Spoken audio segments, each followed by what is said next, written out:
proteína da carne veio com uma promessa de que ela era uma proteína superior a todas as outras proteínas em termos de suplemento encontradas no mercado. Pois bem, a proteína da carne tem umas particularidades muito legais da gente discutir aqui, então fica comigo até o final do vídeo, porém a história é um pouquinho diferente do que o marketing da suplementação diz para você, para variar, não é? Então clica no gostei, se inscreva aqui no canal, porque hoje é o dia de tudo sobre a proteína da carne. Pois bem, a proteína da carne nada mais é do que um suplemento, tá, em pó com a proteína que você encontra na carne vermelha. Assim como, por exemplo, a albumina é uma proteína da clara do ovo. Pegou a clara do ovo, pegou a proteína e colocou ali pra gente. Então, o beef protein, né, lá em inglês, ou a proteína da carne, é exatamente a mesma coisa. E aí você começa a entender de que se você consumir um bife ou tomar uma dose, dá no mesmo, não é? Não, não dá no mesmo. Existem algumas diferenças nos termos do suplemento. Agora, quais são essas diferenças? Em que situações elas vão ser bem-vindas? E em que situações é uma opção pior você consumir o beef protein do que você consumir um pedaço de carne? A proteína da carne, ela tem duas versões, perfeito? Diferente do whey protein, que você encontra 3 grandes, né? Fora outras aí que acabaram aparecendo, inventando, etc. Então no whey você encontra o concentrado, o isolado e o hidrolisado. Vamos fazer uma revisão rápida aqui no whey? O whey protein concentrado tem a presença de um pouquinho de carboidrato, processo de digestão um pouquinho mais lento comparado com as outras, mas ainda assim rápido. O isolado, a gente pega só a proteína purinha, sem presença de carboidratos e gorduras, mesmo que sejam traços, que vai muito bem para quem é intolerante à lactose, e só, porque não dá resultado a mais. E temos o hidrolisado, que além disso, ele tem as suas partículas quebradas, né? Ele tem a sua proteína quebrada em pequenas frações dos aminoácidos. Então tem um poder de digestão muito rápido, o que pode ser maravilhoso, por exemplo, para um bariátrico e péssimo para uma pessoa que tem muito apetite. Nesse caso, ela não vai usar o hidrolisado, ela vai usar o concentrado ou até mesmo outro tipo de fonte de proteína. Na questão da carne vermelha, na proteína do suplemento, você vai ter a isolada e a hidrolisada, só. E aí nós começamos a entender aqui algumas coisas. A proteína da carne isolada, que é o nosso ponto de partida inicial, ela não tem a presença de gordura e de carboidrato. Então é uma proteína muito boa, com um poder de digestão rápido, porque justamente a carne vermelha tem um processo de digestão lento, mas no suplemento, por ela ser totalmente isolada, o processo de digestão é rápido. Então, em alguns casos, isso é muito legal. Como, por exemplo, um caso de uma pessoa que tem pouco apetite. Então ela tem pouco apetite? Beleza, vou mandar uma proteína da carne ao invés de um bife, porque justamente eu vou ter fome mais rápido. Ou vai ser muito mais fácil eu beber um copinho, 200 ml, do que ter que comer um bife, mastigar e tal, né? 100 gramas para dar 20 gramas de proteína. Aqui em 200 ml eu já consegui essas 20, 25 gramas de proteína. Então é uma opção muito interessante. Agora, e para quem tem muito apetite? Vai valer a pena? Não vai valer. É o que eu falo para os meus alunos. Você tem apetite? Tenho bastante, Leandro. Então não precisa suplementar com proteína. Come. Agora, eu tenho muito apetite e eu não gosto de comer nenhuma proteína. Tudo bem. Porém, normalmente, quem tem muito apetite curte comer fontes de proteína e não tem por que suplementar. Suplementar se torna uma opção pior. Inclusive eu já fiz um vídeo tudo sobre suplemento, o que é um suplemento e tal. Sempre que você tiver uma dúvida, Leandro Twin, mais tema. Leandro Twin suplemento. Vai encontrar esse vídeo meu aqui no canal. Seguindo adiante, nós temos a proteína hidrolisada. Na proteína hidrolisada, nós temos a mesma coisa que a isolada, só que a gente vai pegar ela e vai quebrar, assim como no whey hidrolisado. E para quem que isso vai ser bom? Novamente, para um bariátrico. Por que para um bariátrico? Porque justamente a pessoa está fazendo aquela utilização e o processo digestório dela não funciona tão bem quanto antes. Então ela precisa de algo muito simples para o intestino trabalhar o mínimo possível, só absorver, não quero fazer nada, tô de folga, você me ferrou aqui embaixo, então deixa eu de boa, manda a coisa tranquila.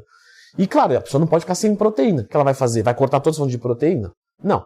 Vai mandar aminoácido na corrente sanguínea todo dia? Não, Não precisa disso. Hoje nós temos uma intervenção tecnológica a favor da vida e do conforto, que é uma proteína hidrolisada. Então essa pessoa vai fazer simplesmente a utilização de uma proteína hidrolisada, que fique claro, pode ser o whey hidrolisado ou a proteína da carne hidrolisada. E aí que vem a pergunta de vocês. A proteína da carne isolada contra o whey protein isolado é melhor ou é pior? É igual. Em termos de resultados, dá no mesmo. A proteína hidrolisada do soro do leite e a proteína hidrolisada da carne, comparando uma com a outra, qual é melhor? São iguais, perfeito? Então você pode pegar o que você quiser que vai dar no mesmo. Só que temos um porém aqui. Temos aqui a questão do sabor, tá? Em termos de sabor, normalmente é muito mais bem aceito o whey protein. Por isso que o whey protein é 100 vezes mais famoso do que a proteína da carne. Porque ele vai fazer a mesma coisa com um custo um pouco menor, normalmente é isso que nós vemos no mercado, tá? E com um sabor mais bem aceito. Lembrando que toda proteína hidrolisada tem o sabor difícil. Então o whey protein hidrolisado, o sabor não é legal. A proteína da carne hidrolisada não é legal o sabor, não é gostoso. Ah, Leandro, mas e se eu consumir a proteína da carne no lugar do bife, não tem aquele lance do colesterol? Pessoal, o nosso corpo produz colesterol. Quando você não ingere colesterol, ele produz porque o colesterol é importante para o nosso organismo. E quando você consome uma quantidade maior, ele também freia essa produção. Então, no final das contas, assim como gemas de ovos não mexem com o colesterol, a carne vermelha, por o fator do colesterol, também não vai interferir. Quando que a gente evita a ingestão de colesterol? Realmente, quando nós temos o colesterol mais alto. Então, a gente limita, não precisa zerar, mas a gente limita. Porém, você pode trocar a sua carne vermelha pelo frango, que tem um teor de colesterol muito mais baixo. Você pode usar o peixe, você pode usar a clara de ovo, você pode usar o leite, e assim sucessivamente. Ou você pode suplementar também. Legal, Leandro, mas a proteína hidrolisada, ela só é vantajosa para bariátrico? Não, não é. Eu usei um exemplo, tá? Vamos supor que você seja uma pessoa que, assim como eu, quando come, se sente indisposto. Então, por isso que eu me dou muito bem com o jejum intermitente. E aí você acorda e já tem que treinar. Depois de 15 minutos, você já tem que treinar. E você quer jogar aminoácido na corrente sanguínea por algum motivo. O que eu vou fazer então? Porque aí ficou difícil para mim. Você pode usar uma proteína hidrolisada. Rapidíssima absorção. Não vai te deixar pesado para treinar. 15 minutos você pode estar treinando. Beleza. E se eu tiver 30 minutos, Leandro? Pode usar uma proteína isolada. Perfeito? Maravilhoso. Ah, Leandro, mas eu treino durante o dia e eu também me sinto pesado se eu faço uma refeição sólida. Posso fazer uma líquida com essas proteínas? Pode, mas até poderia ser um whey protein concentrado, ou até mesmo uma albumina, uma caseína, só que mais tempo antes. Então, ao invés de fazer uma refeição 1 hora antes, eu vou fazer uma refeição líquida 2 horas antes, não tem problema também nenhum nisso. Então, a proteína da carne é uma excelente fonte de proteína, tá? Desde que você entenda o contexto dela inserido. Qual a dosagem da proteína da carne eu utilizo? Dentro dos seus macronutrientes, a mesma dosagem que você utiliza de qualquer outra fonte de proteínas. Então, continha muito básica, 2 gramas quilo, beleza. 100 quilos, 200 gramas de proteína por dia, perfeito. Uma dose tem 25, 24 gramas de proteína, 27 gramas de proteína, enfim. Você vai contar isso na sua matemáticazinha ali, só isso. E vai somar tudo que tem. Né? Ah, Leandro, mas eu já bato toda a minha proteína sem utilização do suplemento. Então, beleza, então não precisa. É uma suplementação inútil para você. Já tá beleza. Não, Leandrão, para mim falta muito ainda. Né? E aí tá ficando caro eu colocar a proteína da carne. Pois bata ela com leite. Posso bater a proteína da carne com leite? Claro, não tem problema nenhum. Lembrando que a absorção vai ficar um pouco mais lenta. E a depender do contexto isso é bom. Lembra do que eu falei do termo de saciedade? E a depender pode ser ruim. Ah, vou acordar e vou misturar com leite então e vou. Então aí você vai ter um processo de digestão um pouquinho mais lento, isso pode te atrapalhar. Você pode misturar com leite. E a dosagem é particular. Ela emagrece? Não existe nenhum alimento que emagrece, perfeito? Tudo é dentro de um contexto hipocalórico. Ela engorda? Não existe nada que engorde. Tudo é quantidade. Quer dizer que eu posso emagrecer tomando sorvete? Pode. Não estou falando que isso é uma boa estratégia, tá? Não seja, não estou legitimando a vagabundagem, não. Nesse caso, eu só estou dizendo que metabolicamente falando, caloricamente falando, é possível. Só para você entender que ela não vai nem engordar e nem emagrecer você. Tem alguma restrição? Pessoa que não pode tomar e tal? Não.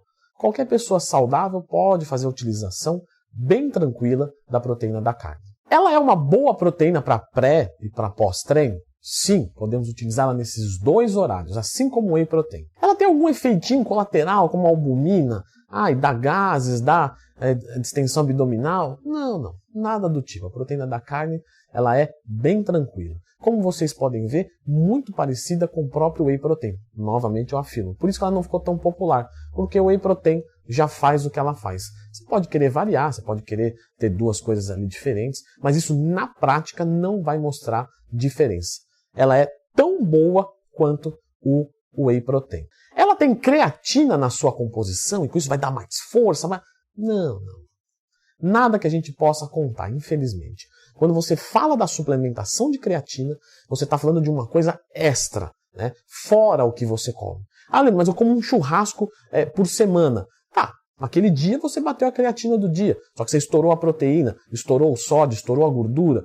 Não, eu como churrasco todo dia. Tá bom, mas seu físico vai ser um lixo, porque você está justamente abusando de uma quantidade alta de gordura, etc., para conseguir a creatina. Isso não faz sentido nenhum. Para isso que veio a tecnologia, para justamente conseguir isolar o nutriente. Então, creatina, nesse caso, a suplementação é o melhor cenário que você vai encontrar. Isso, basicamente falando, nenhum porta-voz fitness vai dizer qualquer coisa diferente. Seja ele nutricionista, médico e tal, a creatina, através da alimentação, se torna muito desinteressante.